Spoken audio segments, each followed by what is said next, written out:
Hi guys, thanks for checking out my video. I just want to say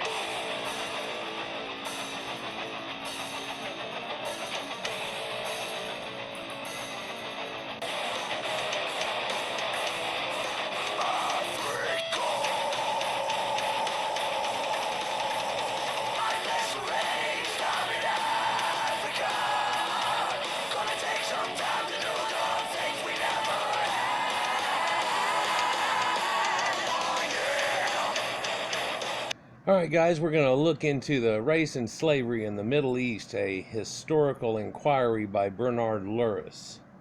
And this is in chapter 7 that we're looking at here now. And it's talking about the discovery of Africa. They've already talked about some of the Barbary slave and starting to get into that. And talking about how they had started imprisoning some of the endemic Caucasians around the coast, and because of them finding out about sub-Saharan Africa from apparently the endemic Berbers there, something else inquired after that. Muslim geographers, and to a much lesser extent Muslim historians, have something to say about all these various peoples around the frontiers of Islamic ecumene.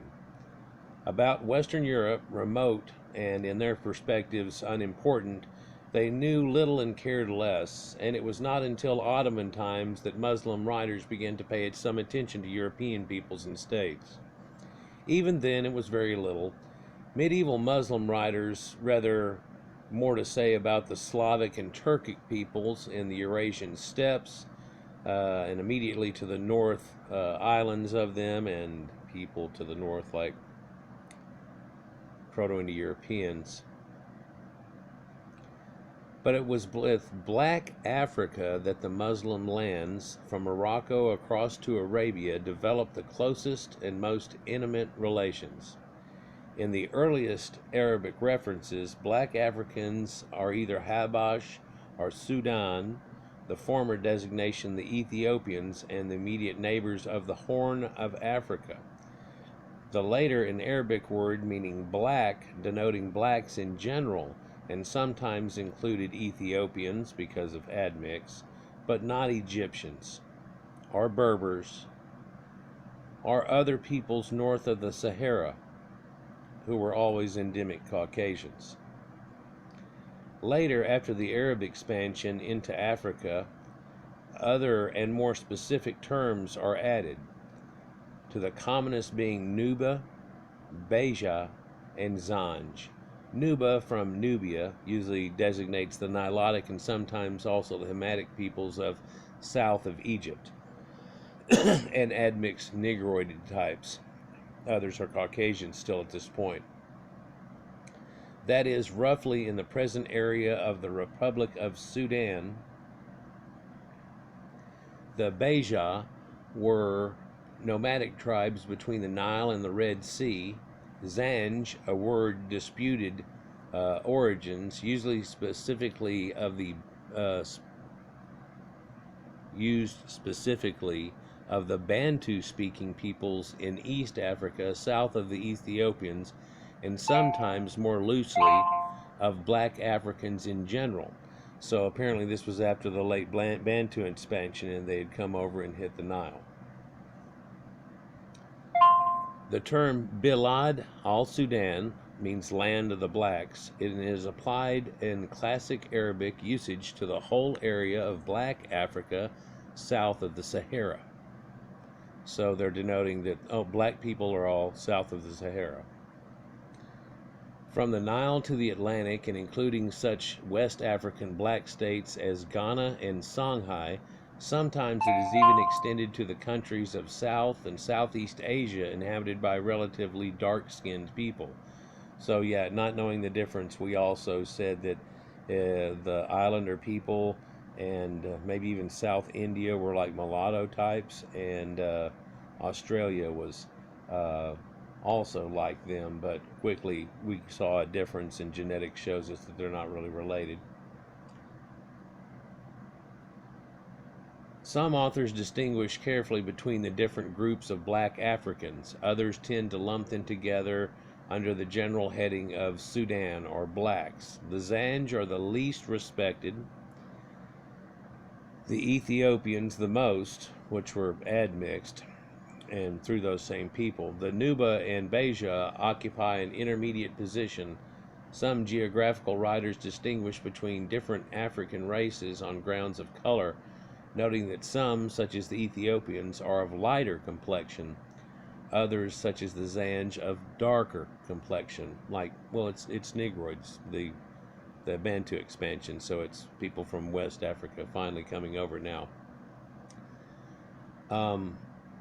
The term Ifriqiya, or Ifriqiya, an Arabic borrowing from the Latin Africa, is used in classic Arabic only of the Maghrib, usually just the eastern Maghrib. So they the far West Africa, North Continent, right there towards where Morocco is and where it's meeting the Pillars of Hercules, and just inside of that is where they're referring to as being the Africa lands. But now it's changed to mean the whole type of thing. For before, in Herodotus' maps, it was just called Libya. But they have their own words for it. Things change. From the 9th century onward, Arab and other Muslim writers provide information about the movement of slaves from the Black Lands towards the north and the east, across the Red Sea and Indian Ocean into Arabia, Iraq, and Iran, down to the Nile of Egypt and across the Sahara to the slave markets of the North and Northwest Africa. For the first time, for they had never been there before. They export black slaves, says Yaqubi, has to do with Jacob, Yaqub, speaking of Zwila, belonging to the tribes of Mira, Zagwa, and Marua, and other black races who are near to them and whom they capture. I hear that the black kings sell blacks without pretext and without war. To the Zanj, says Mudahar ibn Tarmagisi, who's in the 10th century, 1000 AD, if you will, food and clothing are exported from them. From them come gold, slaves, and coconuts. The Zanj, says Iridisi. The Zanj are in great fear and awe of the Arabs, so much so that whenever they see an Arab trader or traveler, they bow down and treat him with great respect, and say their language, "Greeting, O people from the land of the dates." That's like date palms, the Phoenicians. Those who travel to this country steal the children of the Zanj with dates, so they lure them off with candy. They lure them with dates, lead them from place to place until they seize them, take them out of the country, and transport them to their own countries. The Zanj people have great numbers, but little gear. So they don't have much. They don't have anything. The ruler of the island of Kish in the Sea of Uman raids the Zan country with his ships and takes many captives. And this shows you what has to do with Cushites and who they really were, and that the Nubians were just up under him. And the Admix people that they're even talking about at this time had come from that time before. In a detailed account of West Africa, he notes that the Moroccan merchants in Takur bring wood, copper, and beads, and take away gold, ore, and castrated slaves. From this country, says Ibn Battuta, 1304 to 1377, speaking in Tagada in West Africa, some excellent slave girls, eunuchs, and fabrics dyed with saffron. When he left Tagada for the north on September 11th, 1353, he traveled with a large caravan which included 600 women slaves. Muslim authors sometimes discuss the ethnic origins and native lands of their black slaves. By the way, I think that large amount there, that was what was going to the Moors, and it was going to be their concubines of the people. That may have been the earlier version, because it looks like that date's too early. 1353, that's too early. Muslim authors sometimes discuss the ethnic origins of native lands of their black slaves. They have some slight information about Nubia, with which arrangements for the regular supply of slaves to Egypt were set up at an early date. So they've got an easily supply coming out there, and they're capturing and selling their own people off. About the Zanj, they know rather less, though. And so that would have been the West African primitives, the Bantu expansion. I'm not even going to try it. The earliest original Muslim geographer whose work is extant mentions the Zan country as one of those from which goods, unspecified but presumptively slave, reached Aden. He records that only two facts about the land of the Zanj: that it is on the Eastern Ocean, and that one who goes there will what? One that goes where there will inevitably get the itch. That doesn't sound good. I wonder which malady they're speaking of. Ibn Qudaba notes that the blacks live on fish, and for this reason they sharpen their teeth like needles, so that the fish would not stick to their teeth. In other words, he observed that the Zanj have the best smelling mouths of all mankind, even though they do not brush their teeth. This is because, he said, they have much saliva or spit. That's strange. Also, I guess they don't have much teeth and they've all been filed off. On the blacks in general, Masudi quotes Galen, who then says he mentions 10 specific attributes of black men, which are all found in them and no others. Frizzy hair. So when they talk about woolly hair, that's not frizzy hair. That's just quite curly hair, but not frizzy. Frizzy hair, thin eyebrows, yeah, and blacks don't have much. Broad nostrils, thick lips, pointed teeth, smelly skin, black eyes, furrowed hands and feet, a long penis, and great merriment. Galen says that merriment dominates the black man because of his defective brain, whence also the weakness of his intelligence. Oh, so that's not good. But hey, he mentioned the dick thing. Description is repeated with variations by later writers. Most geographers speak of the nudity, paganism, and cannibalism and primitive life of the black peoples. Of the neighbors of the Beja, the Magdisi, he heard that, so this is right there by the Nile, that there is no marriage among them, the child does not know his father, and they eat people, but God knows best. As for the Zanj, they are people of black color, flat noses, kinky hair, and little understanding or intelligence. That's a little different than they were saying before. Music break.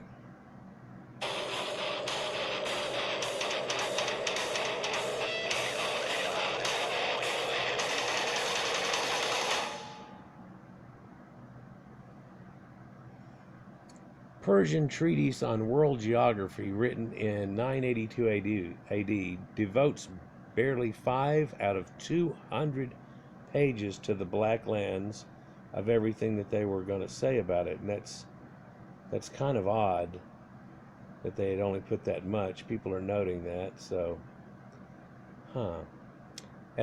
they say, as regards to southern countries, all their inhabitants are black on account of the heat of their climate. Most of them go naked. In all their lands and provinces, gold is found. They are a people distanced from the standard of humanity. So I guess they're primitives. They don't have civilization. And of course, the people talking about this were the Islamics and stuff, right? And slavers and everything. So you can probably take that into account. On the Zanj, their nature is that of wild animals. They are extremely black. Of Zabaj, this country and its inhabitants are all like the Zanj, but they are somewhat nearer to humanity.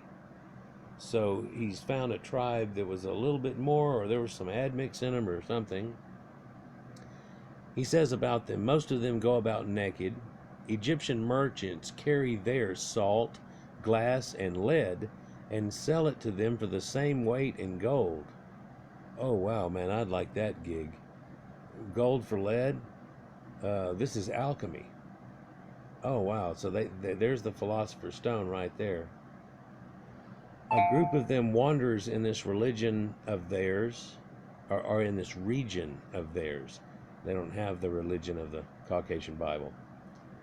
There is no more populous country than this. The merchants steal their children and bring them with them. They then castrate them, import them into Egypt, and sell them. Among themselves there are people who steal each other's children and sell them to the merchants when the later arrive.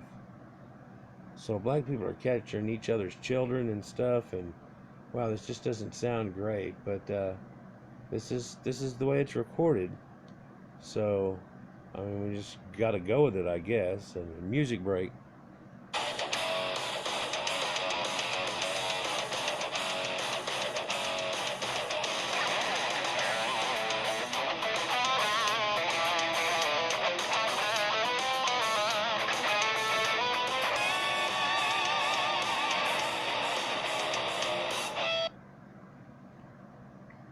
Okay, so the attitude to black Africans remained on the whole negative. Some Muslim authors give balanced and factual accounts based on personal knowledge of the black kingdoms. A few even write pious treatises to defend black peoples against their detractors. Such defense was clearly felt to be necessary because of the survival of old prejudices.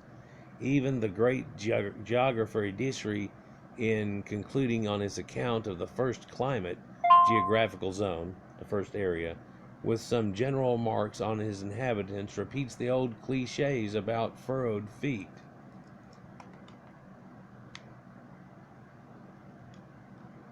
And stinking sweat, and ascribes lack of knowledge and defective minds to these black people. Their ignorance, he says, is notorious.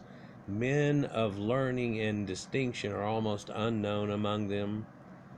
Their kings only acquire what they know about government and justice from the instruction of learned visitors from the north, so Caucasians. The 13th century Persian writer Nasir al-Din Tutsi remarks that the Zanj differ from the animals only in that their two hands are uplifted from above the ground. And continues, many have observed that the ape is more teachable and more intelligent than the Zanj. Ding. A century later, a similar point was made by Ibn Khaldun, who is like the Middle Eastern Herodotus. Distinguishing between white slaves and black slaves there, he remarks, therefore the Negro nations are as a rule submissive to slavery because Negroids have little that is essentially human, and have attributes that are quite similar to those of dumb animals, as we have stated. Doesn't look that great. As Muslims' power in the Islamic region advanced further into black Africa and a succession of black kingdoms became an accepted part of the House of Islam, such extravagant accounts of African manners and customs became less and less frequent, but the perception remained disputed widespread that African Muslims were somehow different from the other Muslims and that Africa was a legitimate source of slaves. Well, once they become Islamicized and there was admix and things, that, of course, knowing where that comes from, you have to realize, just to be straightforward, primitive and stuff, so it just doesn't go off too good. What's strange about this, though, is I keep getting directed to things like this by black people who tell me that they were in Egypt and they were all of these things and they were the Moors and stuff, and these are the people snacking up the blacks as eunuchs, and they're not Negroids, but other people are, and people like the Fulani come into the situation here shortly, and they really start wreaking havoc at going out and just snatching up any type of area. But already at this time, there are certain sultanate guys that are going out and finding a group, and blacks are flocking to him, and then he just takes them into slavery. Yeah, it's kind of odd. There's a lot of stories about that too, but a unique letter preserved by an Egyptian historian vividly accounts how black African Muslims must have felt. The letter, dated to 794 AH or 1391 to 1392 AD, was sent by the Black King of Bornu, now in northern Nigeria, to the Sultan of Egypt. And this was after Egypt had already fell and way long ago and everything. So it's got a sultan there, right? The king, his family, and his people were free Muslims and therefore by Muslim law not enslavable. To strengthen this status, he claims that his tribe was founded by an Arab. So he claims, okay, of the Prophet's tribe of Quraysh. Yet despite this, Arab tribesmen have devastated our land, all land of Bornu. They took free people among us captive, of our kin amongst Muslims. They have taken our people as merchandise. These raiders carried off free women, children, and infirmed men. Some they kept as slaves for their own use, the rest they sold to slave dealers in Egypt, Syria, and elsewhere. The king urges the Sultan of Egypt to send orders to his governors, judges, and inspectors of markets to search out these captives and restore them to freedom and Islam. No answer to this letter has been preserved, and it is unlikely that the Sultan of Egypt, whose power did not extend to the western Sudan at this time like it used to back in Egyptian Caucasian heyday, would have been able to do much about it, even if he had wished so. The enslavement of free Muslims was, of course, totally forbidden by the Sharia law, but from time to time voices were raised urging the slave raiders to desist from this offense and to direct their efforts against pagans in other places. But the practice continued, especially in Africa. It was because they weren't actually, though they had been adopted to Islam, they justified it by saying they weren't Islam. A and not A can't simultaneously exist. So now we talk about black and white. And man, this has got a lot of info in it. Wonder how deep I should go into it.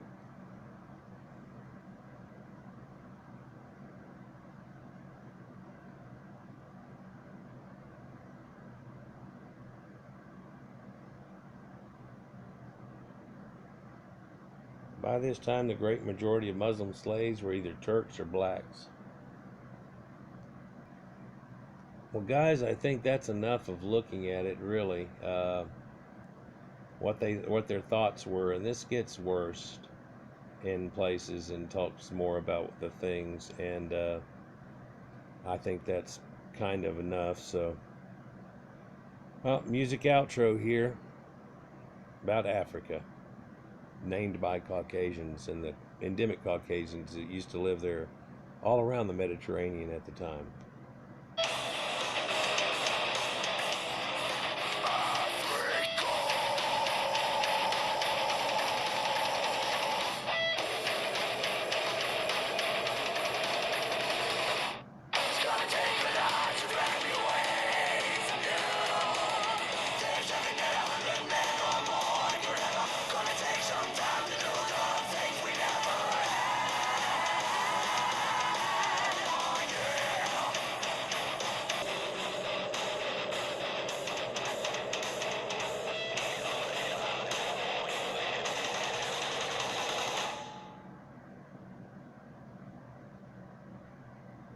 Hi guys, thanks for checking out my video. I just want to say, Like, share, and subscribe.